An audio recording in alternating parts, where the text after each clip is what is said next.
cbn.com/chat and also live napapanood na tayo sa ating official Facebook and YouTube pages. Mga kapamilya, happy Wednesday sa inyong lahat. At syempre kapamilya, bago tayo nagsimula, napanood na nga natin ang trailer sa mga dapat nating abangang eksena mamayang gabi sa top rating series sa Pamilya Sagrado. Kaya naman, this afternoon, ako makakasama natin ng isa sa mga karakter na inaabangan natin dito sa seryeng ito. Gumaganap bilang si Moises. Let's all welcome back here on Kapamilya Chat. We have here Kyle at Shari! Hello Kyle, hello Kyle. Hindi ko lang salamat eh. Grabe na, ang dami nating audience today talaga. Hi Kyle, bati sa ating mga kapamilya please. Hello, magandang hapon po sa inyo lahat. Kamusta man po kayo? I hope everyone is dry and safe. Totoo yan. How are you Kyle? It's been a while since nung last ka naming nakasama dito sa CapChat. How are you? I've done a lot of things Totoo. since the last time na nandito ako. Oo. Pero so far, throughout the year, naging masaya ako. Totoo. Over time, napaka-joyful nitong taon na to para sa akin. So, I'm enjoying the ride. Very productive and very blessed Yes. career-wise. No? Pero recently, kaya na nakita namin na you got, finally have the time to bond with your family abroad. No? How was it? Kamusta ito? Yung pumunta ako ng Spain. So, una ko silang nakilala. First time ko makilala ang pamilya ng papa ko na never niya pa nakilala yung mga pinsan niya. Wow. So, nag-connect ako sa kanila. I was able to meet them. Nag-solo trip ako sa Espanya. Tapos, minessage ko sila. Nakilala ko yung kapatid ng lolo ko Wow. na 91 years old. Na babae. Tapos yung mas bata niyang kapatid na lalaki, 86. Pero, really cool. I got to connect to my roots. Pero ito, ano yung naging reaction nila or aware ba sila na si Kyle Echari isang big star sa Pinas? Aware naman sila. Oo. Ano yung reaction? Ako na aware sila kasi yung isang tiya ko, one of my aunts is friends with my actual blood, closer aunt, my first aunt. Tinitingnan niya din yung buhay ko pala sa Facebook. Talaga? Updated pala siya. Kasi pagdating ko dun sa Spain, sabi niya, "Ay, galing kang Amerika." Hindi mo na kailangan mag-update Oh, pala. yeah. Pero sobrang cool kasi pinag-usapan na namin yung roots namin. Wow. Pinakita nila sa akin yung mga pictures ng lolo ko nung bata pa sila. And it was just sobrang dream come true. Kumbaga, parang I've always wanted to know that side of my family, yung heritage ko, kung saan ako nanggaling. And it felt like family. Wow. Talaga. It was really family. And finally, it happened talaga. No? During Sagrado ang pamilya talaga. Totoo. Pero speaking of sagrado, pamilya sagrado, no, sa nalalapit nitong pagtatapos, grabe yung mga eksena mo dito. Bilang si Moises, grabe talaga. Yes. How does it feel na in just a few nights, malapit na yung sagradong pagtatapos ng serye? How does it feel? Sa totoo lang, it's such a blessing of a story for me. Yung buong process, lahat ng mga nakilala kong artista, lahat ng mga naging close ko ngayong taon dahil sa show na to. And the mere fact na medyo matagal ko na tong alam na show we started shooting in March pero I knew about it nung July 2023. So I always knew about it kasi it was the last thing that Sir Teo ever pitched to me. So for us to be saying that this is, kumbaga, parang ito yung pinaka-last na nahawakan talaga ni Sir Teo. Marami siyang alam na next projects pero this last time before he said goodbye to us. So it means a lot for the show to end and we hope that we give him justice with how we did the show. Of course, grabe, no? Yung ang dami ko napapanood na yung mga highlights, clips ng character mo, si Moises, na parang, alam mo yun, talagang nanlalamon na yung Kyle Echari sa mga eksena ng pang best actor. How do you feel na, alam mo yun? Kasi kami dito sa Kapamilya at na-witness din namin yung, kumbaga, parang journey ni Kyle from bagets pa lang to the characters na pag-mature niya yun, pang leading man na talaga, grabe. How does it feel na ganun na talaga yung linyahan ng characters? Wow. It's been a long ride. Lalo na kasi lumaki ako sa Dreamscape. Yes. Mismo. So, On the Wings of Love yung pinakauna ko. Tapos, yung mga linya ko ngayon, sinusumpa ako. Diba? Yung mga Talking about the career, grabe, sobrang bigat. Pero ramdam mo yung karga ni Moises doon, no? sobrang bigat. Sobrang bigat. Oo. It was a very heavy show. Pero sobrang blessed ako dahil hindi ko naramdaman yun. Dahil nag-enjoy kami sa set as a family. Para kaming pamilya sa set eh. And sinusuportahan namin isa't isa. And that's why even though, as you see, yung mga eksena ko, grabe yung mga iyak ko doon. As in, tinitingnan ko yung isang episode na yan, yung sinasabi Yeah. mong sumisigaw ako. Yung lahat ng Yung face mga, ko, puro grabe sa talaga. pagkakita. Oo. Sinasabi ko, parang mali. Hindi, pero ramdam mo talaga yung emosyon. Ang dami ko nakikitang comments, nakakaiyak, ang bigat ng eksena. Oo. Nakakonect talaga yung mga viewers. Sa totoo lang, naiyak din ako nung pinapanood ko eh. Pero more than that, it was, I just want to say thank you sa Dreamscape kasi binigay nila sa akin yung tiwala para gawin yung ganitong mga eksena, ganitong mga role. And very timely for me in my life. For many reasons that I wouldn't have to say. Pero all I have to say is this show has been such a blessing talaga. Kyle, speaking of mabibigat na eksena ni Moises, pwede mo bang i-share sa amin paano yung naging process mo in building the character na si Moises? Oh. Nung una talaga, akala ko hindi ko magawa ito kasi sabi ko Hindi, no? Yeah, and Moises was such an innocent character. Right. Simula, pangarap niya lang maging arkitekto. You know, he just wants to be an architect, make his family proud, know who his real family is, kasi ampon lang siya, nawawala, everything. But I always saw, the one thing that I learned from Moises is he's always looking for love. Right. He just wants to be loved. He wants to love and he wants to be loved. And na-realize ko, yun din na naisip ko para sa sarili ko. So medyo na-relate din ako kay Moises. Totoo. And marami akong natutunan sa kanya throughout this whole process of acting. Building the character, like you said, it came along with the scenes. Lalo na nung nakasama ko si Shaina, Tito Joel. May nabuo na kaming pagmamahal sa isa't isa.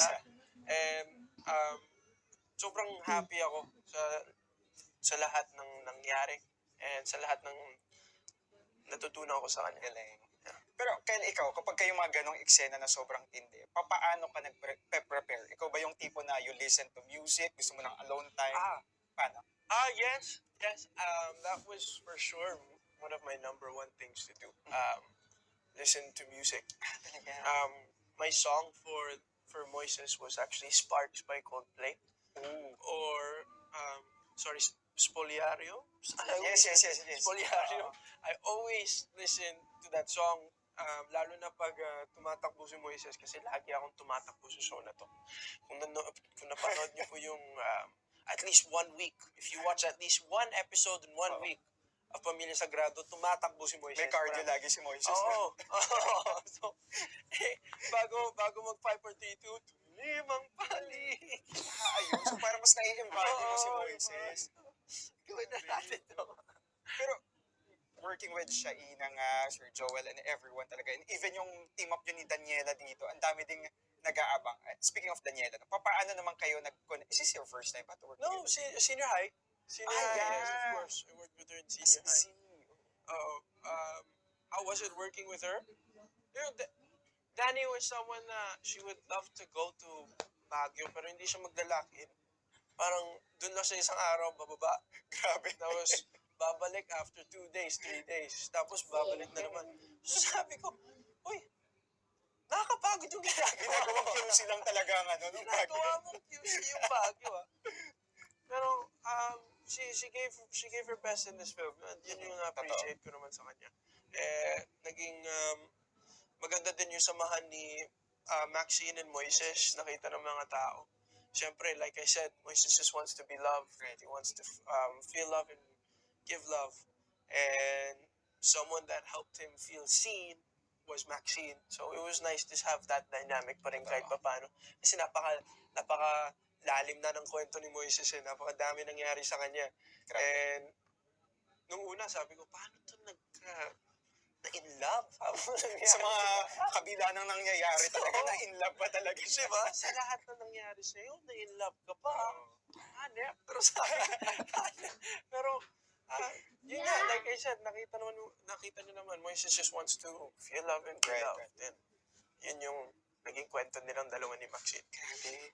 Maxine and Moises na napaka husay naman talaga pares. Pero sa likod, Kyle, ng mga maiinit, na mga mabibigat na eksena, nakikita namin yung mga bonding moments niyo before na nag-workout kayo together, tumatakbo kayo. How does it feel na, alam mo yun, na may ganong time kayo together sa likod ng mga intense na scene na ginagawa niyo?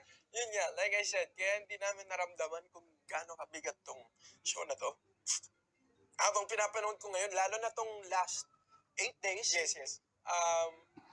na it's getting darker and darker, and dun kasi lumalabas lahat ng na-build up namin throughout the show.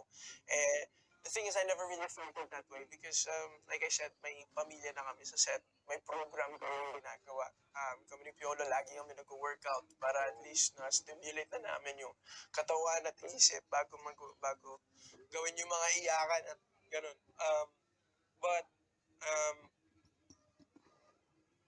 I feel like the one thing I can say about the show that really helped us was pagdating sa set, lahat bigay. In character. Yes, lahat in character, lahat game gawin yung kwento. And we're all, alam lang namin lahat i-describe. Pumasok sa sitwasyon. Ang dami nagsasabi mo, Moises, akala ko gusto mo maging arkitekto lang, bakit ang dami mong pinasukang gulo? Di ba? Sorry. Pero,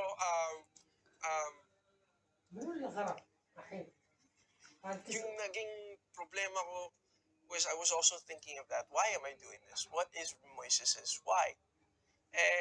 Isipin mo, iniwan mo lang din yung bata sa isang pamilya na hindi niya alam na kadugo niya pala. Na buong buhay na hinahanap niya lang yung dalawang taong dapat nagmamahal sa kanya, yung mga magulang niya. So for him, he just wants to do what he feels is right even if that puts him in the way. Kasi wala naman din siyang kadugo na feeling niya talagang mahal siya. Grabe, no? Yeah. So, you know, it's a story that I feel like a lot of people need to know as a message na talagang lahat nagsisimula sa bahay. Pagdating sa mga anak niyo, lahat nagsisimula sa bahay, sa pagmamahal na galing sa isang ina at isang Kapatid. kapatid, father, you know, everything starts at home and where you really came from. So for Moises, there was a reason why he was going through all of this because he just wanted to love. He wanted to do what was right because he didn't have anyone to really lead up to, you know. So, then ngayon, siyempre, nalaman na niya, tatay niya pala. Ito na nga, ito yung mga dapat nating abangan talaga eh. Patindi ng patindi, no? Grabe. Baka ma-spoil pa natin, no? Ang ganda na. Okay, let's put it that way na lang. Kyle, if you were to switch characters naman dito sa Pamilya Sagrado, regardless of the gender of the character, what do you want to portray? Sa totoo lang, dalawa. Either Ate Mylene, who did amazing in this whole show. Napakagaling talaga ni Ate May. I loved Mercedes from the start to the finish. Napakagaling kung paano niya dinala yung character. Pangalawa, yung kapatid ko si Justin. Kasi I did not know Justin would be as dark as he is. And Gray brought it there and he really made it his own. Niya si Justin. And he really did very well. So I want to see how he read that. He really read the script in a different way that I did when I first was reading it. But he brought Justin to where he thought it was. And Justin's perfect for who he is. Grabe din si Justin. Naalala ko yung yacht scene nyo together, yung fight scene nyo doon. Paano kayo nagko-connect ni Gray pagka may mga fight scene kayo? You know, ang kagandahan sa amin ni Gray, kahit hindi kami mag-usap tungkol sa mangyayari sa eksena, we react off of each other and we give each other what we need.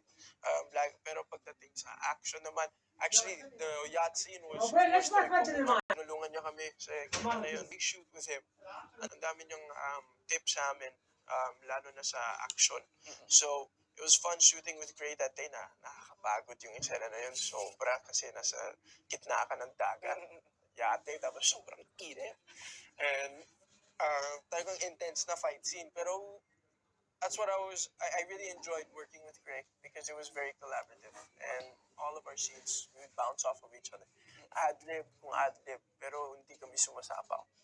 It was always, Galing. yeah. Pantay lang talaga. Yeah. And ang ganda nung sabi mo na kahit hindi kayo mag-usap, pero pagka sa eksena, connected. Siguro ganung level na talaga yung connection yun na na-build nyo talaga. Kaya So, bagay din kay, bagay din kay Moises tsaka kay Justin. kay Justin, grabe din naman kasi parang asot pusa din talaga yung dalawa. Pero Kyle, best word that will best describe Pamilya Sagrado for you? Oh, wow. Best word? Ang hirap naman ng isang word. But siguro, like most of my projects, blessing. Blessing talaga. Definitely. Yeah. Yeah.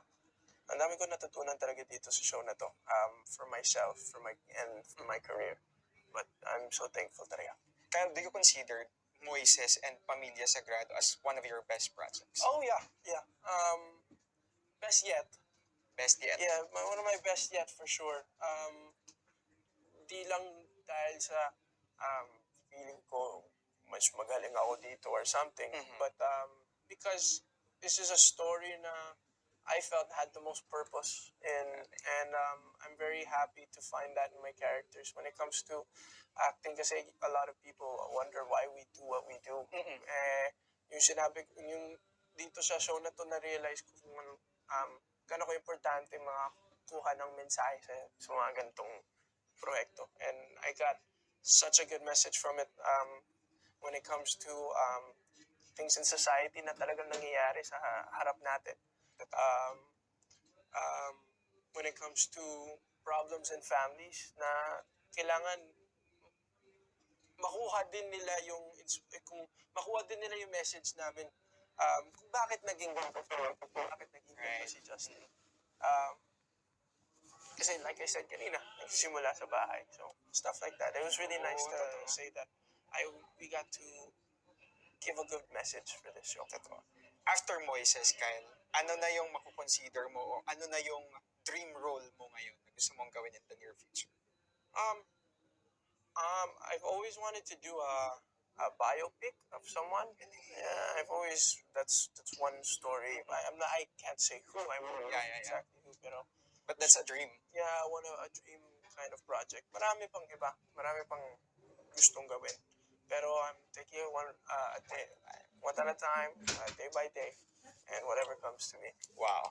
Kyle, for now, please invite all of our kapamilyas to continue supporting Pamilya Sagrado. Ayun, mga kapamilya, maraming salamat po una sa lahat ng sumuporta po ng Pamilya Sagrado. I want to say thank you to all of the people who watched from the start to the finish. Malapit na po kami matapos, last 8 days na po. And I couldn't be more thankful for every single one of you. Pamilya Sagrado po, 9:30 p.m. po yan sa Kapamilya Online Live. And meron din po kami sa I Want TFC. You can watch 2 days in advance. Ayan. Yes, mga kapamilya natin ng Pamilya Sagrado, there are so many ways for us to catch the show. So, make sure na wag natin na ma-miss ang nalalapit nitong pagtatapos. And Kyle, so Kyle, sa challenge na to, it's between you, Papa P, Piolo, and kay Gray lang. Ang Okay. pipiliin mo. Okay, first, sino ang laging tulog kapag ka may free time? Oh, parang wala sa amin eh. Hindi. Siguro Gray. Gray. Pero hindi naman lagi. Oo. Hindi naman lagi. Pero I guess he sleeps the most on set. Then, yeah. Next, eto naman. Sino naman yung social media is life? Wala din naman sa amin yun. Totoo din naman talaga, Oo. no? Oo. Lahat kami yung inactive sa Yung parang nagpapasalamat talaga yung mga fans pag nag-update kayo. Or na lang. Oo, nasa gitna na lang talaga. Oo. Next, sino naman yung pinakamaraming energy? Siyempre, Piolo Pascual. Yung tipong kahit pagod na lahat, yung energy talaga, no? Oo. Iba yung Piolo Pascual. Pero, kaya ko na rin tumapad. Sumasabay na din. Sumasabay na din ako. Minsan kami nga lang yung mataas sa set. Okay, so Piolo and Kyle. Next, ito naman, sino naman yung pinakamalakas kumain sa inyong tatlo? Ako. Yeah, sige. Sabihin ko ako na lang. Yeah. Pero bawing-bawi naman talaga sa pagtakbo lagi ni Moises.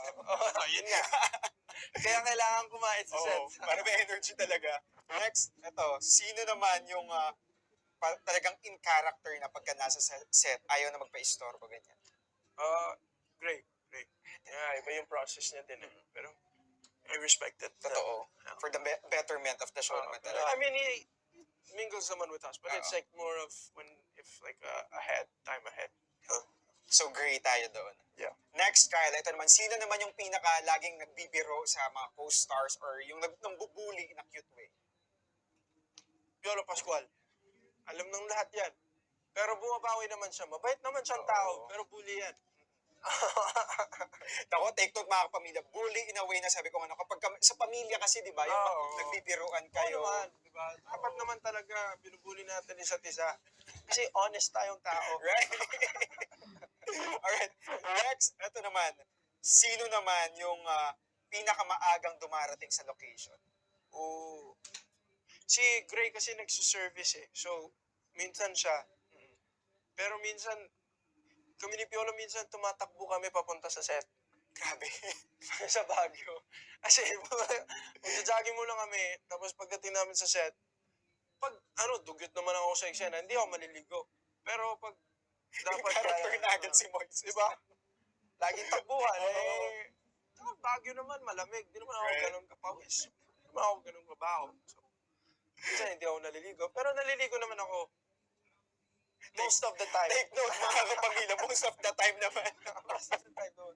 Nako, yun na dyan nagtatapos ang ating Who's the Sagrado Challenge and Drink It Challenge. So Kyle, may mga numbers lang dito tayo from 1 to 10, then you need to pick one. If you don't want to answer the question, you just have to pick one drink and drink it. May alak ba to? Abangan natin. Abangan natin, no? Alright? First number, Kyle, from 1 to 10. 7. 7. Ay, cute. If may chance kang palitan ng pangalan mo, ano ito? Oh! Wow, I've thought of this so many times. Sobrang naboboard ako sa pangalang Kyle. Sa totoo lang, lalo na nung pumunta ako ng Spain. I can't think of anything, pero I like my dad's name better, Jose. Oh. Something maga. Jose. Kahit junior nga ako, okay lang. Oo. Pero Kyle? Talaga? Ang boring lang. So something ganon, Jose. Be a junior of your dad na lang talaga. I'd rather be a junior than Kyle, to be honest. Alright, next number. Cute. Number 3. Number 3. Sino ang naging crush mo sa mga nakatrabaho mo? Hanep. Hanep. So you can drink the drink, pick one. Naging crush ko sa mga... Naisip ko kung kaya ko maging safe dito.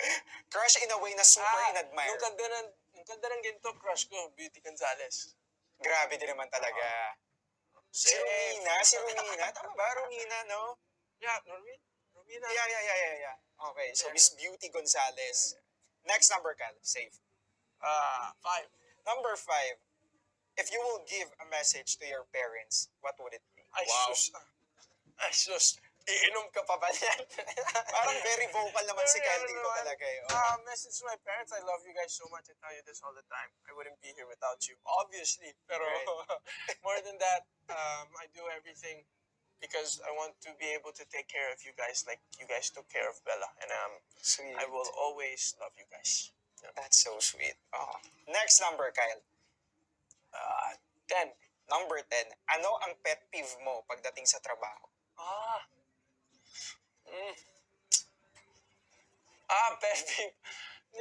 Pet peeve, hindi naman ako magagalit. Pet peeve lang naman eh. Pero may mga ibang times na habang nagpapakarga ka kasi lalim ng eksena, Mabigat, di ba? ano? Napakabigat. Gusto mo nang umiyak. May nag-uusap na cameraman. Jerome! De, joke lang. Jerome. De, kaibigan ko si Jerome. Joke lang. Pero, yung mga ganun. Or minsan may narinig kang footsteps. Pero hindi mo maiwasan yun. It's part of it. You just have to be in your own head talaga minsan. Pet peeve lang naman siya. Ayun. Pero that's a good answer, Kyle. Ito, question. Papaano ka kumakarga when days na, di ba, not all the time naman, kumbaga, at our best Yeah, tayo. So, yeah. papaano naman yung process mo pag Well, before, aminado naman ako yung ibang mga acting pieces ko, yung ginagamit ko, mga personal na nangyari sa Nakarga, akin. oo. Na pwede kong idikit dun sa mga nangyayari kay Moises. Pero, at the middle of the show, parang hindi ko na iniisip sarili ko, Moises na talaga yung nasa puso ko eh. So, yung mga days na yun, I just remember what happened in Moises' life, kung anong goal ni Moises, kung anong gusto niyong mangyari. Mga ganun na, napapaiyak din ako. Grabe. Kumbaga, buong-buo na, as tao na talaga si Moises. Yeah. Nasa puso ko na siya. Sorry. Nasa puso ko na siya. Alright, next number, Kyle. 2. Number 2. Sa lahat ng mga naging projects mo, ano ang pinakaayaw mo? Oh, wow. That's not fair. That's not fair. Really? Ano? That's not... Teka lang no. Kasi nga naman, lahat naman talaga may personal meaning kay Kyle, lahat ng mga projects mo. Pwede naman mag-drink, Kyle. Okay, fine. We're drinking. Alright, pick one. That's not... Akala ko hindi ako. Sabi ni Kyle, ang galing ko na eh, no? Patapos na eh. Patapos na tayo eh. Right, pick one, Kyle. Parang... Pakapuno naman ito. Sige, weigh in. Right, drink it challenge with Kyle Echari. Let's do this, Kyle. What is this? Hey! What's that? Safe sweat natin. Alright, safe. Safe ako. Okay, last two numbers, Kyle. Akala ko naman may alak. Last two. Bakit? Tapos ang glass ko pa eh. Pogari sweat lang naman. Sabi ka ni, abot nyo na lang kaya. Alright, last two numbers, Kyle.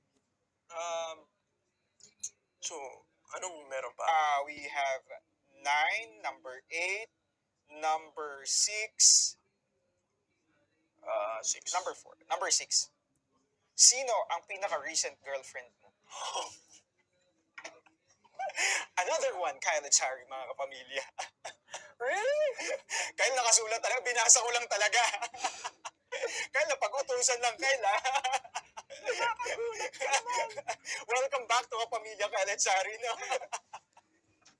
Nakakagulat naman yun. Right. Oh, this doesn't look good. Okay. Assalamualaikum. Sep. Okay naman pala. Pinyata to. Nakasip lang. Mga kapamilya. Okay, last number, Kyle. 9. Ano ang pinakaayaw mong attitude sa showbiz? Oh, okay. Pinakaayaw kong attitude sa showbiz. Yung mga taong pumupunta, yung mga taong gusto maging artista para lang sa fame, para lang sa pera. Fame and pera. When that's your priority, you're never gonna make it far in this business. And I learned that at a young age kasi I was surrounded by the right people. And that's one message na gusto kong sabihin sa lahat ng mga pumapasok sa industriya. Kahit sabihin natin 21 pa lang ako, ang dami kong nakitang nawala dahil iba yung goals nila, iba yung desires. And pag na-realize mo na there's more to this industry, there's more to the art that we have than being famous and being rich and all that. Our goal is to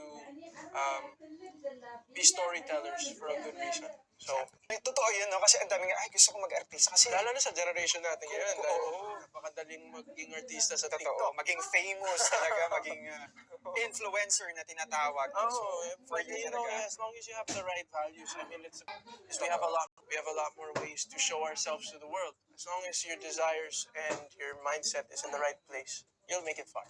Ganyan lang. Yun ang masasabi ko. Ako, yun na nga mga pamilya, palakpakan natin. Kyle Echari, nakumasa. Yes.